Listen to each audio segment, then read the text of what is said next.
This is a mental health disclaimer. Now, before we get into it, you guys, just a heads up I am not a certified mental health professional. What I share here is based on personal experience and my opinion.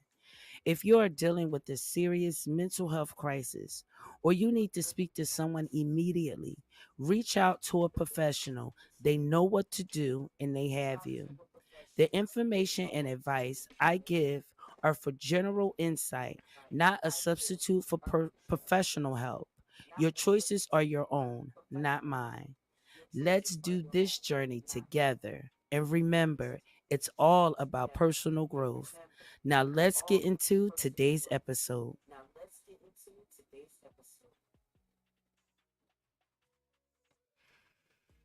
Yo, yo, yo, what is up?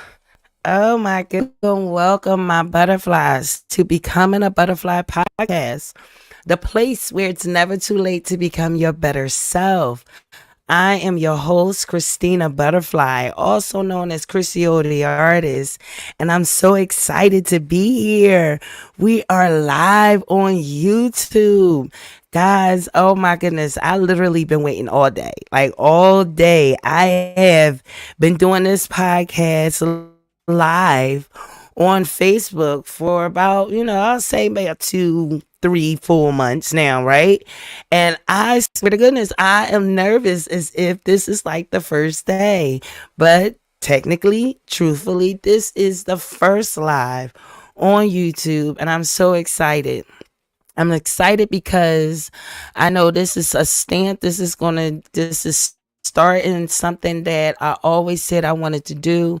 It's a step further. I don't know if anyone's watching right now who's already a subscriber.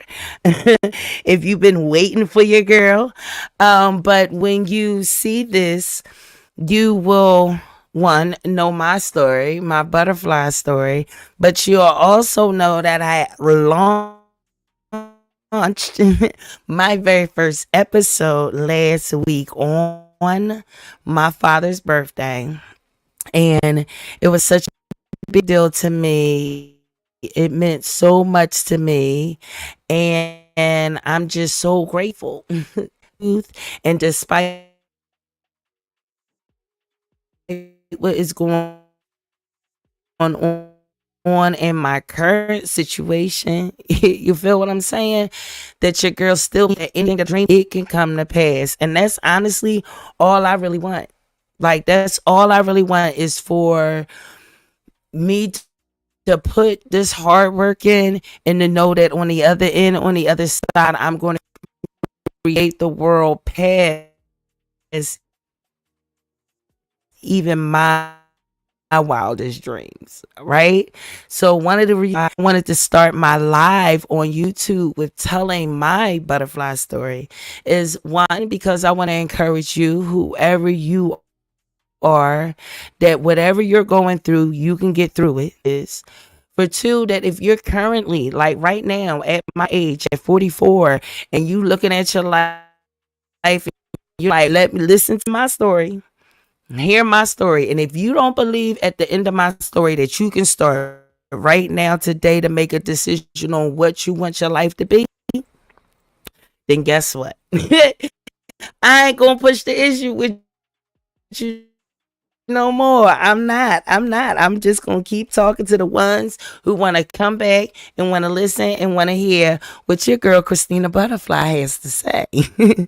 Okay, so now before we get started, I know you heard the music that was playing in the beginning, all wacky and crazy. I am going to figure out how to make this music run and flow like it's supposed to.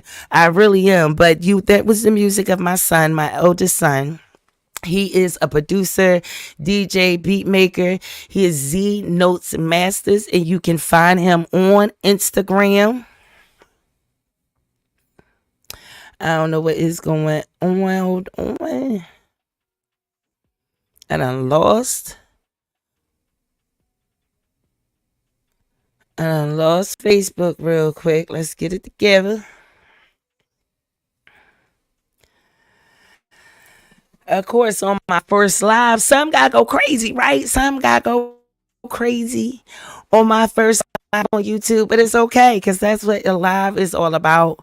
I want to let people know it's going to look ugly. It's not going to look the way you think it's supposed to look and work out the way you think it's supposed to work out. It's just not. And you gotta pivot, and you gotta go with it. You just gotta move with it.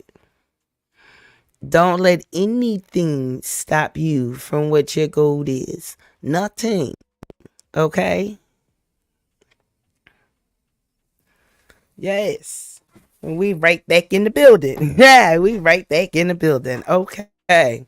So today we're going to talk about my butterfly story. That's how we're going to start off this live on YouTube. And like I was saying, I just want to make sure that if you at any point feel like that you can't, whatever you going through, you can't get through, I promise you can. Not only can you get through it, but you will move past it. It will make you better. I know for sure that everything that I have gone through in my life has made me better, have grown me to be better. And if it wasn't for all that I have gone through in my life, I can't tell you oh Lord. I don't even know if I would be here doing this podcast. Like, times people ask, do you regret anything? And the truth is, no, I don't. Every up, every down, every heartache, everything. If there's anything I can say that I regret if I had caused, not if, when I was that person to cause harm or anything on someone. It could be possible that, a person, they hear this story and realize that they was a victim of the story. And the truth is that, yes, you're learning a story that I had to pay my consequence and my time to it. But the truth is that understanding, knowing what it is to be a victim of things that happened in my life, or should I say a survivor of things that have happened in my life. I also know what it is to, cause the pain on others, that cause the affliction on others. And I'm sure there's a word for it, but it's not coming to me right now. But at the end of the day, we're going to get into this thing. I cannot forget. Shouts out to my baby girl. You see these earrings, y'all. Listen, let me tell y'all. And this necklace, guys, listen. Do y'all see this? My baby girl, my daughter Malia. Oh, and the earring just came off my ear. My daughter Malia just made these earrings. She crocheted them for me for Christmas. What makes it extra special is that, well, I'll tell it since I'm telling my butterfly story. What makes it extra special is that my baby girl, we were going through a lot. We haven't spoke in about 2 years, and I was determined not to let another year go by. And so, in starting my podcast, I'm gonna just take them off. That's my fault. I had to pull it earlier. But y'all see these? Ain't these dope? These are so dope. Ain't they dope? She crocheted these for me. This was the first little gift that she had given me. We went through some things. But baby girl just had twins. And if anybody know anything about having twins, I do, because she's a twin. Hormones go crazy. And so, me and my daughter went through a lot. We went through a lot during that phase and that stage, and we had just made up. So it just meant so much to me that she wanted to do anything for me for Christmas, and she decided to crochet me these beautiful, beautiful, beautiful, beautiful earrings, along with this beautiful necklace, guys. Like, it's all crochet. Now, she did tell me her new name. She's rebranding. She did tell me, but I completely forgot. And I've been texting her all day, but having them twins, and she don't just have twins. She also have a 2-year-old, and them twins is 9 months. Whew, I pray for her, because I started off with her sister. Her brother ain't come to 3 years later. I pray for her. But her and her babies keep her quite busy. So as soon as she texts me the link and the information to her current, which she rebranded and called her business, because baby girl can crochet anything, y'all. Anything. We talking about toys. We talking about she crocheted. Oh my goodness. So my sister is a phlebotomist. She crocheted my sister. It literally looks like a drop of blood. And it had her business name crocheted in it. And she hung it so she can hang it in her car. Like when I tell you my daughter got skills, she has skills. So I'm going to make sure that I put that link in her business right in the description at the end of this live. So now that I got that out the way, let's get into it. Let's get into my butterfly story. And why do I know that I am the person for this podcast? Like, I am the person to create a podcast called Becoming a Butterfly Podcast. Let me tell y'all something. Whew. First of all, I love butterflies. Always have. Always felt like butterflies was my spirit animal. But I also had such a deep connection to butterflies. As I started going through things in my life, I realized how much of a connection I had to them, because I had to metamorphose into something many times without me even understanding or realizing what was going on, right? Okay, so let's start in the beginning. Your girl was born and raised in North Philadelphia. As a kid, I honestly hated it. I honestly hated being born and growing up in North Philly. I was blessed enough to have parents that were married. Me and my sisters, I'm the oldest. I have two younger sisters. Me and my sisters are full blood sisters. My parents were married and made a decision. In fact, they waited 3 years to have me, and then 5 years to have my sister, and then another 5 years to have my baby sister. And so in hindsight, you feel like, oh, wow, that's just really dope. You know, growing up in North Philly, you see a lot of single parent homes. I was born in the late 70s, 79. So that was like literally right after the whole, I would say, opiate epidemic, where, you know, it's doing heroin and all that. And it started getting to the crack epidemic when I was born. And so I'm really blessed because neither one of my parents was a victim of that. My mother is saved, sanctified, honey, saved, sanctified. She was a school teacher, is a school teacher. She was a Sunday school teacher. She ran Vacation Bible School. Like, my mom truly, it's like she got saved at 12 years old and lived, walk it, breathe it at all of 4'11", y'all. My mother stands about 7 feet tall. And let's put this in mind. My father was 6'5". And my mother 4'11". Yes, they look like a lowercase one, uppercase one. I don't know. But it was crazy. If you didn't know no better, you would have thought that she was like his little sister. No, my parents were exactly 25 days apart. And saying that now, we will be celebrating my mother's 70th birthday. I'm so excited. I'm so excited that she's here for us to celebrate it with her. But just like I launched my podcast on my father's, would have been his 70th, me and my sisters get to celebrate my mom's 70th birthday on the 29th of this month. So, you know, my parents was the same age, and they made conscious decisions when they got married at 23 that they was going to travel and get to know each other and love all on each other for about a good 3 years. And then they had me. Well, honey, the earth, moon, and stars, I thought, set on me. Okay. Oh, goodness. All I knew was I was the only one. I got whatever I wanted. My Christmases was huge. I did not understand that my parents was broke and poor, and we ended up back in North Philly because my dad job. And even, oh my goodness, guys, when I learned my origin story, and I ain't gonna tell that story today, but when I learned the story of the time of that whole process of my parents getting married all the way up to my birth, mind you, I just learned this, literally just learned this in November, for Thanksgiving. Like 44 years old, had no clue, never had a clue. But my mom broke down. I don't know what made her tell me. She just started telling the bedtime story, okay, and was listening. I wanted to know what happened before I actually got here.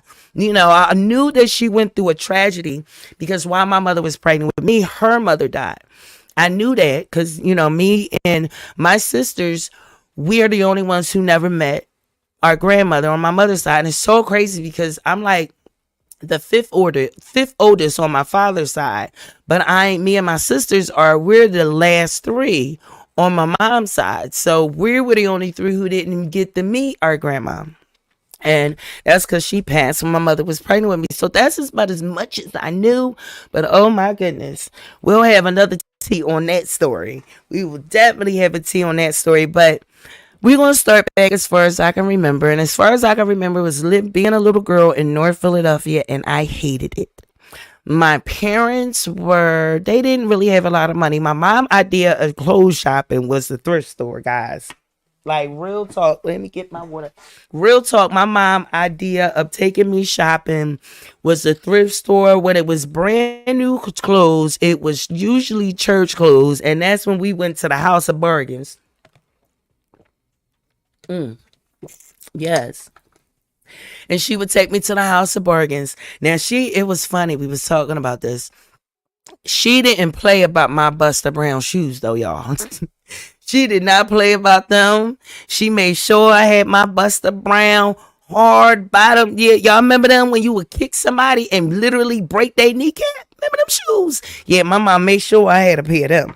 But other than that, your girl went to school with a pair of Pro Wings. If you know Pro Wings, if you know about Pro Wings, you need to put some wings in the chat. Even if you're watching a replay and you hear me and you know, okay, just put them in the chat because you know what I'm talking about. XJ900s, y'all. My mom bought me a pair of bright red XJ900s. Okay, we gonna tell this one. I was not that kid that you would say at your age, not your shoe size, because I was 10 wearing a size 10. Okay, so picture, and I'm Olive Oil, as skinny as Olive Oil. So, you know, last name Oliver, yeah, nickname Olive Oil. So now you sending me to school, this girl as skinny as Olive Oil with these bright red sneakers. I was a walking stop sign. I was just get her. And so my childhood was not fun at all, and it was really hard because I was being at that time. Cleaned the church. She was the cleaning lady. So it was, for my mom, that was her giving service. I didn't understand when I was a kid. When I was a kid, all I knew is this thing was embarrassing. I got teased everywhere I went. I got bullied everywhere I went. It was the only time I had peace is when I was with my daddy. Then when I would go with my daddy on my dad's side of the family, oh, we turned up. It's party. It's good time. We getting litty. It was just like the greatest thing ever. That's all I knew. And I looked forward every time my dad, oh my goodness, I looked forward to it. Going anywhere my dad went. Because my mother was the disciplinarian, being the saved, sanctified, and see, unknown to me, my daddy kind of conned my mom into marrying her by making her think he was in church the way she was, because he wasn't. He absolutely wasn't. I have maybe 3 memories of my father showing up to church or coming to church. I remember one time he was like, he gave his life over to God. He was going to quit smoking cigarettes. Like, he was going to go to church. That lasted maybe 30 days, y'all. I don't even think it was a whole 30 days. I was coming home from school, go get me a pack of Salem Light 100s. I was like, wait a minute. I thought, listen, go do what I said. Yes, yes, daddy, I'm going to take my butt over here and get these Salems. But it still gave me a balance that I needed to have a super, super safe Christian mom. And then a father who I know believed in God, but not like he wasn't feeling church. And I really believe because he'd been through so much in his life that he just couldn't get there. He couldn't find himself to be in that place to say, I bow down. I'm going to show up to church every Sunday. And to be honest with you, as spiritual as I am not that Sunday morning church girl. I'm not. I get more joy and pleasure. I would turn on some TD Jakes. I would turn on to some Sarah, to his daughter. I will really go ahead and listen to some spiritual, listen, to Queen Poe. Listen, I know the YouTube world know about Queen Poe. I love her. I love her. And I'm a part of her community. Shouts out to the wellness community. Yes, I'm a part of her community, and it's where what I needed to help grow my spiritual life. You feel what I'm saying? I incorporate practices in my life that I wasn't raised with. You feel what I'm saying? But without me having that foundation of even understanding, and see, my mom is Pentecostal Christian. Okay, that's that backwoods. That's up there, even beyond that Baptist, that down south Baptist. You want to say, yeah, no. My mom is Pentecostal Christian. Been that way since I was a child. I think she said she grew up Baptist, but I don't know what happened with the transition. But honey, we talking about washing feet on Sundays, speaking in tongues, communion. We okay. This is how I watched a demon being cast out. My god sister, I had been 11 years old. Okay, so we are really talking about that down south Christian. And then the other side, when my dad going over to his brother's house getting Coke 45s. Okay, so that was what I had, what I grew up with, and what helped molded me to be able to work in both worlds, to live in both worlds, to understand both worlds, and to know where I fit in. Because I'm still not going to church every Sunday. It's just not me. Honestly, no. I've been a mister every time. I remember hated it. I hated it. And it's not the fellowship. It's not the people. It's just the whole, why am I getting up today? I do know that communion is so important. And I talk about that on a podcast, is making sure you build your communion, your community, you build your foundation. Okay. It's extremely important, guys. So my father, growing up, he was everything to me. Then my sister came, and I wasn't too happy about it, but it was what it was. I wish I was, though. I wish that I was more happy about having a younger sister, mostly because it might have formed our relationship to be better today. However, that's another story. When my sister came, not long after my sister came, my father had his first heart attack. And I will never forget that, because they told my father that he couldn't cook anymore. They told him that he wouldn't be able to do what he always loved to do. My father was a professional chef, and my mother, once he had this heart attack and they told him he couldn't cook anymore. Now, when I come home from school, I come home to my father, and my mother went off to work all day, and my father had to figure it out. He had to find his lane. What I wish he was here for me to ask him was the how, because let me tell y'all something. My dad never stopped dreaming. Like, can you imagine being a black man in the 80s? You're already struggling. You have a heart attack. I can't even imagine what that medical bills was, right? You have a heart attack. You're in the hospital. They tell you can't cook no more. You can't be a professional chef no more. It's too much of a high stress job.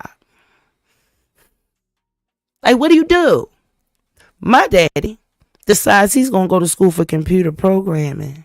Guys, we're talking about computer programming before anybody knew what a computer was. When they was like, computer, what? Yeah, that's the looks he got. Nobody even heard. My grandfather called him an idiot. Called my daddy an idiot. Told him that you was gonna have you, my daughter, and them kids in the shelter in the poorhouse. What are you doing? Right? He didn't care. Always wondered growing up why my parents, like, as strict as my mom is and like hard with like her faith as a teacher, I didn't understand that her being a teacher was her dream. Like, that was her dream. To be a teacher was her dream. My father's dream was to be a chef. He did that. His dream was to own his own business. He took that dream when they took that away and literally pivoted in a whole total different direction. Like, who goes from cooking in the kitchen to building computers? But that was my dad. That was my dad. So, and my mother never complained. Let me tell y'all something. For us independent women, I don't know a woman on this earth as strong as my mother. We'll have a whole talk about that because I'm going to have her a guest on my podcast. I'm definitely going to do an episode with my mom. I'm not going to do a live because she wouldn't allow that. But I am definitely going to record an episode. She's going to be one of my first guests I have on here. It not blow my mind. It amazed me. It amazed me when I look back and realize that this man that she married, she thought was saved, sanctified, turned out not to be. She knew he loved being a chef. She supported him in his dream from the very beginning. He loses that, not able to do that, gets sick, have a heart attack, can't cook anymore. Says to you, I'm gonna start my own business in computer programming. First, he had to go to school for it. And if I'm not mistaken, something happened when the school would have shut down. Was all these things happening, and my mother never wavered. I never heard her say, "What are you doing?" to my family. What's going on with my daughters? And I don't know no woman stronger than my mama. I'm telling y'all, we're talking about a lady who went back and got her master's degree at 54 years old. Okay, and we ain't nothing.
the next man, the next relationship, I want him to earn my love.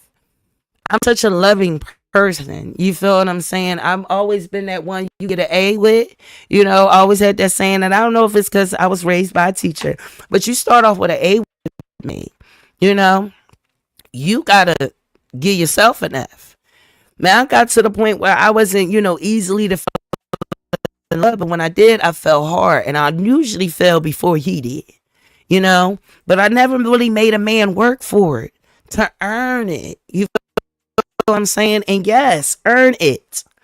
Earn it. To understand that I'm worth whatever journey this life takes us on. You feel me? And it's a shame that it took me till I'm, 40 plus. I'm 44 years old. I keep ending up in the same damn relationships over and over and over again. Why?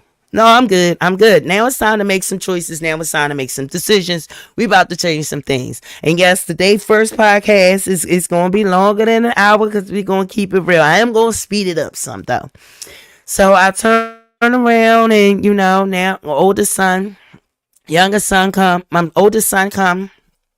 I can't get around 24 and I'm just like, I'm ready to be on my own. Who's going to be able to move though with 3 kids? I ain't even have a high school education, y'all. Okay. Now I stayed with a job. At that point I was doing home health. No, by that time I started getting into waitressing. I love waitressing. I did do home health care. I went to school for CNA back when welfare was giving away CNA licenses. You remember them days? Welfare to work program and all those. So those were the things that was going on leading up to me choosing to go into a shelter. At 24 years old, I decided, listen, I need my own place, and this is about the only way I can do it. Now, my mom tried to put me in a shelter when I had my daughters, and it wasn't working. They were about 2. That wasn't working. I wasn't ready to be on my own yet with these babies. And once my mom realized it, she was like, all right, come back home. I had some more growing up to do. Especially when I never wanted kids in the first place. And it reflected in a lot of ways. And in my head, I'm thinking I'm the greatest mother. But the truth is that I'm being neglectful. The second drugs was introduced to my life, I took that off running. And there was a point where I hated drugs with a passion. I remember I got into a fight with a girl, tried to move in Lancaster. And I go to this house, and they had no food there, y'all. None whatsoever. No food at all. And I called my mom. She sent me some money. I need a couple of dollars for some weed. We got into a fight. Like you lost your mind. Now that I'm a Navajo, I understand the strife. Now I still wouldn't have been worried about some weed before I fed them kids. But I also understood now the need. It's like I'm going through this trying to figure out how to feed these kids. I need to smoke right now. Just so I can gather my mind to even figure out what the hell I'm going to cook. You feel what I'm saying? Like to understand the sanity, the mental mindset that you need when you going through hell. That's why ain't nothing built stronger than a black woman. Because all the things that we go through and have to deal with on a daily basis, shouts out to whoever that is watching me right now on live. I certainly appreciate you. But with the things that we have gone through and dealt with as a black woman, listen, I don't know what it is to have a man help step up, baby daddy, no none of that. I've been a single mother for almost 30 years. Okay? I got child support for 1 kid, and that was the baby. And his daddy was 12 years older than me. So I wasn't having it. Okay? But your girl, we gonna sum this thing up some. As you can see, your girl gonna have a book to write, for real. Y'all might hear my stomach. I'm on a fast, so forgive me. It's another reason why I'm drinking this water like I am. But guys, my journey led me to drug addiction. For years, I was addicted to powder. Thank God. I don't know if it's because I started selling cocaine at such an early age and in the early 90s and seeing, what the crack epidemic really did to people with my own two eyes. I don't know if it was because of that, but I didn't give a daggone how much drugs, girl. Let me tell y'all, I would snort up Peru. Do you hear me? Do you listen? I had a best friend, and at the time, me and her used to get out together, and she would get me my own bag because she was like, girl, I don't know what you do. You take 2 hits and it's over. It was me. Oh, I can't even imagine if that was still my life today, but I'm so grateful that for some reason I could never cross over to smoking crack. Never, not once, not one time in my life. And I can't say that I didn't come close, but every time that mindset came to come close, I said, oh, I gotta go get help right now, right now. With the grace of God, your girl has been clean for 8 years now. 8 years. I've been clean. Now, it took me clean from the harsh stuff. Okay. I've been clean from some ecstasy for about, I'll say 3 years now. I made that conscious decision when I wanted to do content creation. And I thought it was really, it's to this day, I'm not going to even hold you guys. If I could, I would still be taking it. It was one of my favorites. But it's not, I don't give a doggone. Me and my cousin was talking. Everybody got that favorite, that one favorite drug that you ain't supposed to be doing at all, but that was junk. Yeah, ecstasy was mine. That was mine for me. But I had to let it go. I couldn't elevate to where I was guided to be, where I knew I was supposed to do, right? Guys, I had to, because of me being locked up, because of all me going in and out of jail, committing crimes, felonies. Your girl was in credit card check scams. You feel what I'm saying? I'll never forget the time where me and my co-conspirator, we was committing this crime. We had a movie theater, and this was the thing. He would be all black and be on the floor and be in your pocket. So listen, ladies, if you go to a movie theater, take as less pocketbooks, less all that as you possibly can. If you do, make sure it's on you. Don't have it hanging off the side of the chair, because listen, I seen it for myself. We watched this woman realize that her wallet was stolen and still following this idiot man. Still needed to use the card. You start getting like, now that's my beginning stages to start being in and out of jail. And your girl ended up having to do a year. Now, thank God it was probation violation. I never had to go upstate. I had to do several months in different jails, but it lended me, the last jail was in Burlington County, CWRC in New Jersey. Guys, listen. I was never a real Jersey girl that, we might have went over to Camden a little bit, but I never was one to explore Jersey, except for Newark. I ain't gonna lie. I spent some time in Newark. We'll talk about that a whole nother time. But outside of that, it wasn't really my thing. So the whole time I'm locked up, people asking me, like, realizing that I had to get paroled, and I'm getting paroled to Jersey. Mind you guys, parole came to see me on my birthday, y'all. On my birthday, parole comes to see me. So going through all these things, I'm like, dang, it must be a purpose, right? It's a purpose for me. Like, that's not an accident. That is literally a birthday gift from God, that you find out you getting paroled on your birthday. I get out, get into Jersey, in Trenton. Y'all, they put me in a mission. If y'all know what the mission is where the homeless people go to get out of the cold and wake up the next day and go back to being homeless. Okay, we ain't talking about we making transitions and getting housing. No, that's all it was. I called my mom like, no, get me out of here. But your girl on parole, she couldn't go nowhere, wasn't going nowhere. All right. Yo, that journey, when I got out of jail, I realized that was my cocoon. During that time when I was in jail, y'all, that's when I found my art again. Ain't no drugs there to hide nothing. You feel what I'm saying? Like three meals in a cot, and whatever way they say that, like that's what you look forward to. That's it. And so you have to wake up every day and with yourself in this room, and you have to decide. I had to decide, who am I going to be? It was amazing to me that every jail I went to, I didn't leave it the same. I started a choir in Montgomery County. In Bucks County, when I left there, every guard that knew me said, "You're not going to be back. You're not going to get locked up again." I tried to stay more sheltered when I got over to Burlington. I didn't want all the attention that I was getting from the other jails. I'm doing good, but it was still attention, you know? I just wanted to chill and turn around, and my art is brought back to me because they had coloring pencils and paper, and the guards brought in coloring books. And it's like I was reborn. You feel what I'm saying? Then I get out in Jersey and it's like, oh, I'm only going to be here till I'm paroled. And then it's like, well, what you going to do? Because there's no 7-month shelters here. See, when my children was little, I was in PEC, shouts out the People Emergency Center, for about 2 years. About 2 years I lived in that shelter. That's for me and my former best friend, where me and her met. And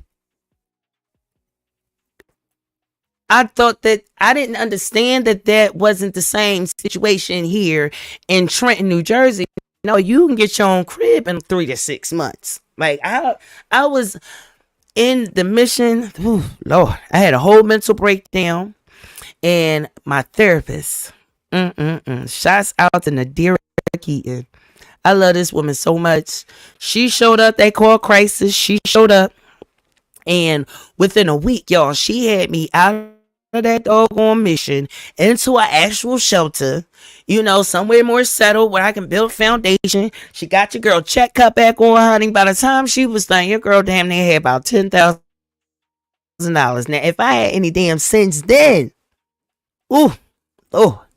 But I still had that same mindset, y'all. The first thing I did was went and bought me 3 ounces of some damn weed, y'all. I ain't lying. I went and bought me a QP, like, oh, we about to flip, we gonna be good. I was like, nope, he ain't never let that prosper. Ever. Every time I tried to hustle in Trenton, it did not work at all. At all, y'all. I mean, disastrous every time. But when I would do my art, when I was authentic, when I always talk to people, I always mentor people, my house turned into, it was crazy. I wasn't officially a foster parent, but Dyfus was forever bringing kids to my house. Telling me, oh no, they just needed a break from their mom. They going through with their parent, we just bringing them in for a break. That's what my house turned into. At one point, I had about a good 20. My son says about 20. I'll say a baby about 15. But I had about 15 kids too. My bedroom was untouchable. Not a single soul was coming up here. But yeah, I had a house full of children. And then at one point it was young adults. In the beginning of the pandemic, it was and it had a lot to do with the fact that I was a runaway. It had a lot to do with the fact that, people opened their doors to me.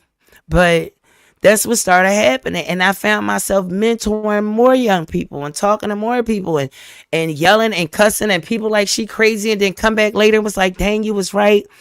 All these things I still didn't understand. God, what is my purpose, honey? I went and got a reading done and understood that everything that I was doing, everything that I was living was my purpose. Everything that I've overcome was my purpose, is my mission in life. And hence was born Becoming a Butterfly podcast. I needed a place to be able to really talk to people who really don't understand, don't believe that their life can be changed. Guys, right now, today, your girl is still, thank God I got my food stamps, y'all. The food stamps is back. They gave me my stamps, y'all. Listen, I ain't monetized yet, y'all. I ain't make the money yet. I needed them stamps. And I'm grateful. I'm grateful that I got them. But I'm also grateful to understand that I can go through a whole month without them and still will eat and still feed my sons, even though they grown. Well, not grown. My oldest son 25. My baby boy's 18 now. But still, I'm grateful that I've even went through that whole month of nothing. Why? Because I realized that I'm still here. I'm still here and quite thick. You feel what I'm saying? The crazy thing is I started the month of December fasting, like intentionally fasting. And I became so overwhelmed about dealing with not getting my stamps week after week. It was making me more hungry. But I got through it. And then one day them stamps just showed up. And by the time them stamps showed up, y'all, I already was sitting on about $880 of money specifically allocated to me because I'm on, Social Security. I receive allocate for towards food every 3 to 6 months. Oh, every 3 months. Every quarter I got allocated. It's called the OTC. If anybody is on Social Security and you don't know what I'm talking about, check in with your Medicaid and see about OTC. I do believe that if you are receiving benefits, you need to take advantage of every single benefit, especially if you inspire to owning your own business. So you are inspired of being a full-time content creator. If you inspire of whatever, you feel what I'm saying? And you in the same, because my goal, my purpose and my intentions is to speak to those who feel like you can't do it. You know what I mean? You're my age. I'm 44. If you between 35 and 45 and you think you can't change your life, watch me work. Watch me work. If you think that you can't change your life, watch me work. Okay? We got to show up. We got to be intentional. We got to be disciplined. Which I'm still working on that one. Still working on the discipline part. I'm a free spirit. I've been on Social Security for about 20 years. You feel what I'm saying? I've worked years prior, while. But at some point, you get to the point and understand it's not even worth having a job when you're on Social Security. Once I learned having your own business, they can't affect your check. They can't affect your money owning your own business until you have a full year of revenue, a full year of me paying taxes every quarter. Oh, yeah, we just want. Now you absolutely know I believe with everything in my being. I cannot wait for the day to go tell the government, nope, I'm good. I don't need you anymore. Thank you for what you have done. I don't know, growing up being with mental disorders. You feel what I'm saying? Like, I'm diagnosed at bipolar right after my father died.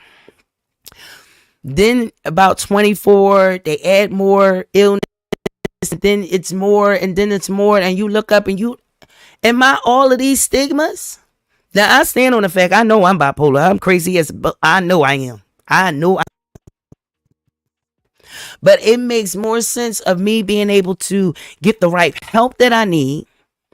Psychotherapy changed my life. Dialectical behavior changed my life. Mindset shift, learning how to grab onto my emotions, understand what belong to me, what don't belong to me. You feel what I'm saying? Ride that wave out. Find connections, y'all. When I go manic, I clean my house. So when I come down, the last thing I'm doing is worrying about a depression. I'm too tired. I'm proud of myself because I took my mania. I've been this way my whole life. So you know your body. You recognize when you about to start shooting to the moon. You understand what I'm saying? So when I go manic, my behind, we about to clean. So when it come down, I'm going to be too proud of myself for that, what I did with my manic, that I don't got, what do I have to be depressed about? Those emotions is not going to change. You got to redefine them. These are the things I had to learn. Dialectical behavior therapy, y'all. It took all those many years, and still, y'all, I still go to therapy to this day, every 2 weeks. Every 2 weeks. Shout out to my therapist, Gwen. I can't say her whole name, not yet.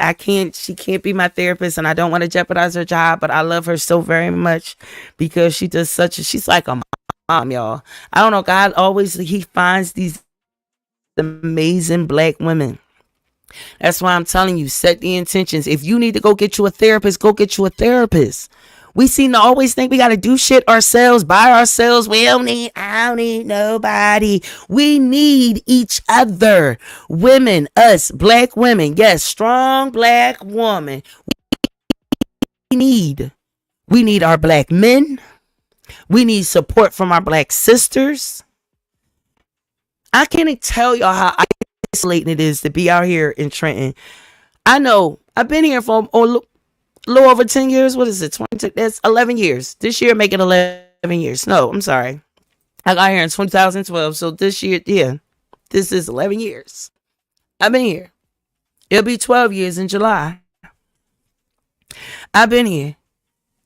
I can't tell you when Trenton called me. There was a time that I would be calling and reaching out all the time to people, and you sit back and realize that nobody ever doing it to you. And I don't blame Trenton for it. I don't even blame the people who I used to be friends with. I don't. I believe the mindsets that we have created, that generational mindset, that we can't do nothing about the past, but we certainly can do something about the future. And we got to break that. We got to decide that we are going to be better. We're going to do better. We're going to love each other better. You know, it's almost a shame that you got to go and find community just online. You got to find your people, your tribe online. I remember the day that we found our tribe. We met up every Friday, every Monday, every Wednesday. You feel what I'm saying? We calling, like, do y'all remember when you actually called your friends and talked to them on the phone? No, I talking about text. Actually called and talked to them. How about said, I'm coming over to visit? Remember them days? They took it away from us. So we got internet. You feel? We got social media. That human connection, we still need that, y'all. We still need that connection. We still need that love. We still need that trust from each other. So listen, that was just a tidbit of my story. This went a little longer than normal. I hope you guys enjoyed it. And you will hear more. You know, that was really just like summed up of version. You know, I really just wanted to give you an insight on who I am and why I know that I'm the one who can help you truly believe in yourself. Okay. Like the ultimate goal is I want to coach people back to their selves, to their reality, to their love, to their life. You know, we not to give up on your dreams. If you have given up on your dreams, go pick them back up. They didn't go nowhere. I know you still dream about your dreams every night. I know you do. I know you do. Because I kept dreaming about mine until I started. You understand me? And even after I started, the dreams are still there. Whatever it is that you are meant to do, stop wasting time. Stop wasting time. You and I both know that as short as life is, as fast as it go. You feel what I'm saying? And then you going to look back. I don't want you to look back with no regrets, people. At least you can do is say, hey, I tried. I put everything I had in it. I don't believe in trying, though. I don't believe in trying. I believe you set your intentions and you strive. You do everything you was meant, because I'm not about to be 90 years old and can't sleep because I'm still on Social Security and that misery. I grew up I always felt like winos that was in front of in Philly, our beer distributors. You know, we had delis. That's what our delis in Philly. You know, and I always felt like the guys who sat in front of there drunk beer all day just got to a point in life where they just got full of regrets. They did not live up to their potentials, and drinking became easier. You know, like what to wake up every day to come out and sit in front of this building and do nothing but drink from sun up to sunset. You had to be put in a mindset of like, I just don't even think about all the mistakes that I made. I don't want to be her. I already got an addictive personality. Last thing I need to do is getting up 85 years old talking about, I didn't do everything I said I wanted to do. I didn't even try.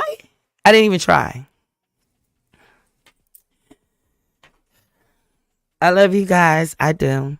Make sure that you like, subscribe. Please. I would truly, truly appreciate it. If you know this podcast episode can help maybe motivate somebody, if you know somebody who's going through a lot and you want them to see that, look, you can make different choices no matter what you're going through, check her out.